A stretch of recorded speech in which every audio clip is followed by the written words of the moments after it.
25 ارشادات غوث اعظم رحمۃ اللہ علیہ، تحریرات امیر اہل سنت دامت برکاتہم العالیہ، الحمدللہ رب العالمین والصلاة والسلام علی خاتم النبیین، اما بعد فاعوذ باللہ من الشیطان الرجیم، بسم اللہ الرحمن الرحیم۔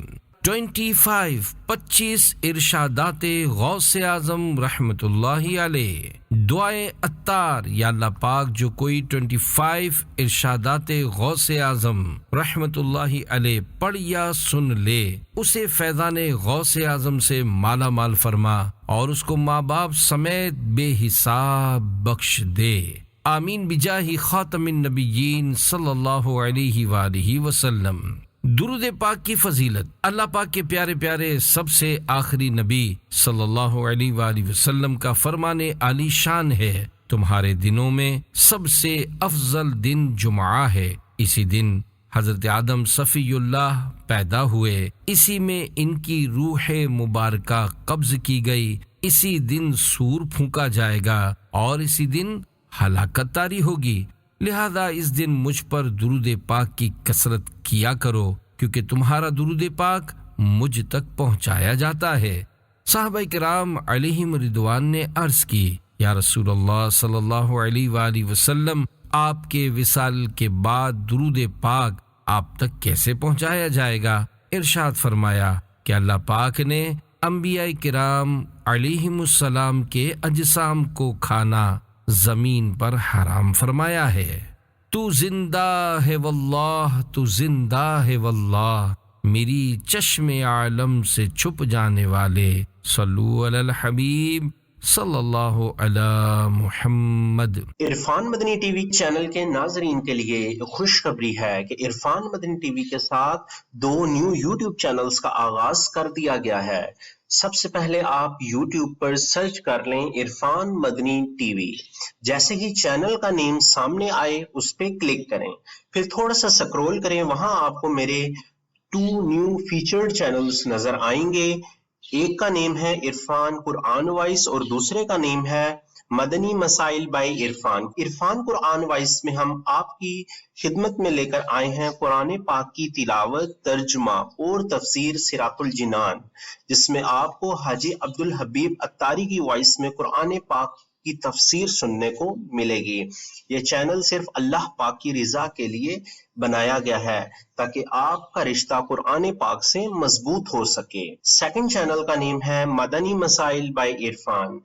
اس چینل پہ آپ کو ملیں گے دعوت اسلامی کے دارالافتاء اہل سنت سے لیے گئے اسلامی سوال جواب اور ایسے اسلامک رسالات جس میں امیر اہل سنت کی جانب سے اسلامک سوال جواب بتائے گئے ہیں۔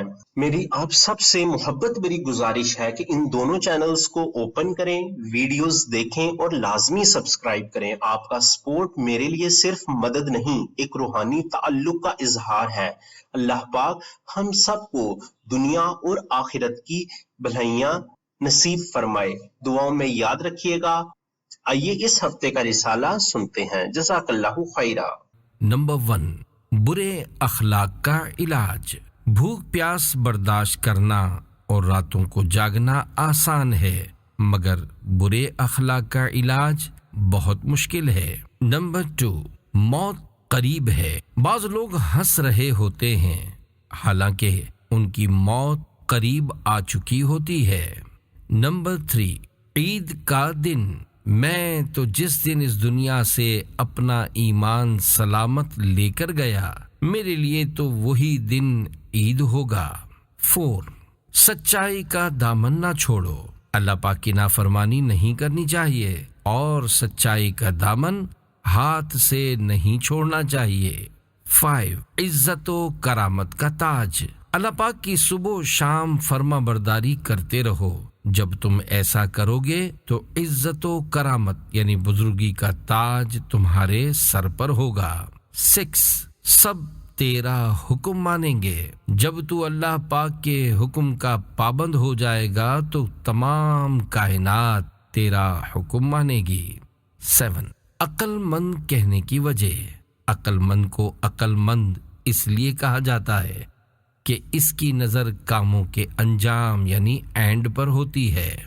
8 عاجزی کسے کہتے ہیں؟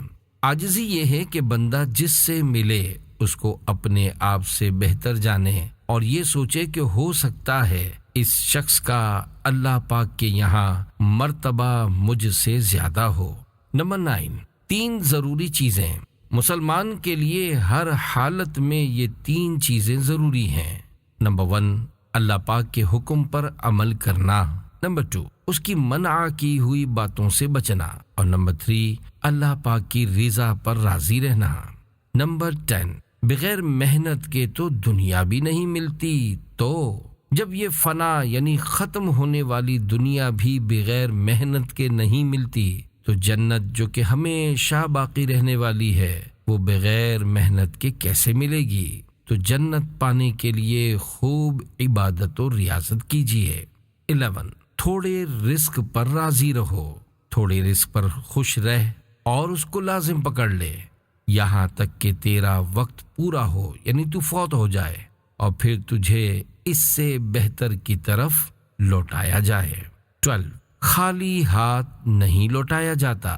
بارگاہ الہی میں جو کوئی دعا مانگتا ہے اللہ کریم اس کو خالی ہاتھ نہیں لوٹاتا، لہذا تیری دعا کا دنیا یا آخرت میں تیرے لیے کوئی نہ کوئی فائدہ ضرور ہے۔ مفید دعائیں۔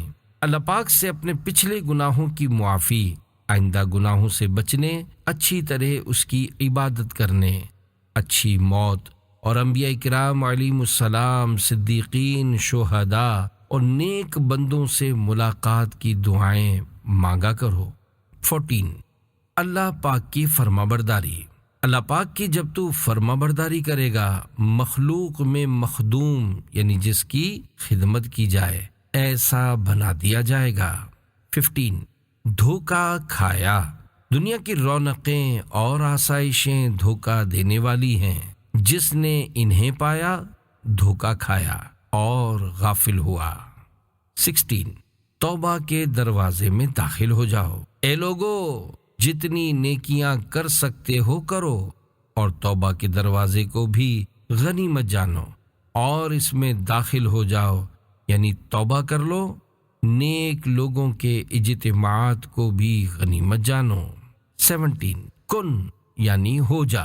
اللہ پاک نے اپنی کسی نازل کی ہوئی کتاب میں فرمایا، اے ابن آدم یعنی اے آدمی، میں اللہ ہوں، میرے سوا کوئی عبادت کے لائق نہیں، میں کسی چیز کو کن کہتا ہوں تو وہ ہو جاتی ہے، تو میری فرما برداری کر، میں تجھے ایسا کر دوں گا کہ تو کہے گا کن یعنی ہو جا تو وہ ہو جائے گی۔ 18 شیطان کی بربادی کا سبب۔ اے لوگو خود کو حسد سے بچاؤ، حسد ہی وہ بری عادت ہے جس نے شیطان کو تباہ و برباد کر دیا اور اس کو رحمت الہی سے دور کر کے جہنمی بنایا۔ 19 دنیا کس کی خدمت کرتی ہے؟ اللہ پاک نے اپنی نازل کی ہوئی کسی کتاب میں فرمایا، اے دنیا جو میری اطاعت یعنی فرما برداری کرے تو اس کی خدمت کر، اور جو تیری خدمت کرے تو اس کو رنج و مصیبت میں رکھ۔ 20 دوست کون؟ تیرا دوست وہی ہے جو تجھے برائی سے روکے۔ 21 زندگی کا دروازہ۔ اے لوگو جب تک زندگی کا دروازہ کھلا ہے اس کو غنیمت جانو، یعنی اللہ پاک کو عبادت کر کے راضی کر لو، کیونکہ عنقریب یہ دروازہ بند ہونے والا ہے۔ 22 اصل مال بنا لے۔ آخرت کو اپنا اصل مال بنا لے تو دنیا و آخرت میں نفع اٹھائے گا۔ 23 سلامتی کے راستے۔ اے نادان تجھے حکم دیا گیا ہے کہ تو خود کو سلامتی کے راستے پر چلا، اور سلامتی کے راستے آخرت اور اللہ پاک کی عبادت کے راستے ہیں۔ 24 مصیبت میں گلا شکوہ مت کیجیے۔ صبر یہ ہے کہ مصیبت کے وقت اللہ پاک کے ساتھ حسن ادب رکھے، یعنی گلا شکوہ نہ کرے اور اس کے فیصلوں کے آگے سر تسلیم خم کر دے۔ 25 صبر میں سلامتی ہے، تم صبر کو مت چھوڑو کیونکہ بھلائی اور سلامتی صبر ہی میں ہے۔